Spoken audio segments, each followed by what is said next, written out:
Hello दोस्तों, स्वागत है आप सभी का मेरे इस यूट्यूब चैनल पर जिसका नाम है चोखी कहानियाँ। अब आप सोचोगे कि मैंने अपने चैनल का नाम चोखी कहानियाँ क्यों रखा। चोखी का मतलब होता है बहुत ही अच्छी कहानियाँ। चोखी एक मारवाड़ी वर्ड है। चोखी मतलब बहुत ही अच्छा। तो आज मैं आपको एक कहानी सुनाऊंगी, जीवन एक बहुमूल्य उपहार। तो पूरी कहानी सुनाने से पहले मैं कहानी सुनाऊंगी के बारे में, मतलब ये कहानी सुनने से हमें क्या शिक्षा प्राप्त होती है, तो मैं ये सीख पहले आपको बताऊंगी। क्योंकि पता नहीं आप मेरी कहानी पूरी सुनोगे या नहीं सुनोगे। अगर आपको मेरी ये सीख अच्छी लगेगी तो आप सुन ही सकते हो ना पूरी कहानी।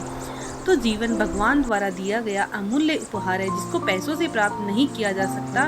इसलिए जीवन के हर पल का आनंद लीजिए एवं उसको एंजॉय कीजिए। इसको व्यर्थ न जाने दें, हर पल को खुशी के साथ जिए, तभी आप अपने जीवन में खुश हो सकते हैं। चलिए कहानी स्टार्ट करते हैं। एक नगर में एक बहुत ही अमीर आदमी रहता था। उस आदमी ने अपना सारा जीवन पैसा कमाने में लगा दिया। उसके पास इतना धन था कि वह उस नगर को भी खरीद सकता था, लेकिन उसने अपने संपूर्ण जीवन भर में कभी किसी की मदद तक नहीं की। इतना धन होने के बावजूद उसने अपने लिए भी उस धन का उपयोग नहीं किया। कभी अपनी पसंद के कपड़े, भोजन एवं अन्य इच्छा की पूर्ति तक नहीं की। वह केवल अपने जीवन में पैसे कमाने में व्यस्त रहा।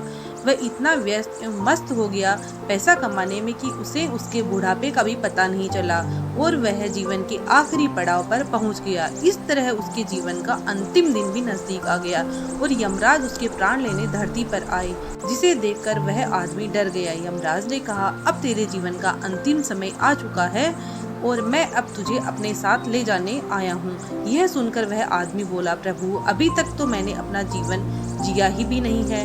मैं तो अभी तक अपने काम में व्यस्त था, अतः मुझे अपनी कमाई हुई धन दौलत का उपयोग करने के लिए समय चाहिए। यमराज ने उत्तर दिया, मैं तुम्हें और समय नहीं दे सकता।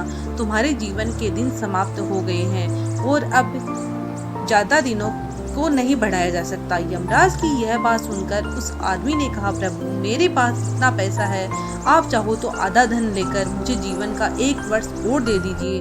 प्रत्युत्तर में यमराज ने कहा, ऐसा संभव नहीं है। इस पर आदमी ने कहा, आप चाहो तो मेरा 90% लेकर धन मुझे 1 महीने का ही समय दे दो। यमराज ने फिर मना कर दिया। फिर आदमी ने कहा, आप मेरा सारा धन लेकर 1 ही घंटा दे दीजिए। तब यमराज ने उसको समझाया कि बीते हुए समय को धन से दोबारा नहीं प्राप्त किया जा सकता।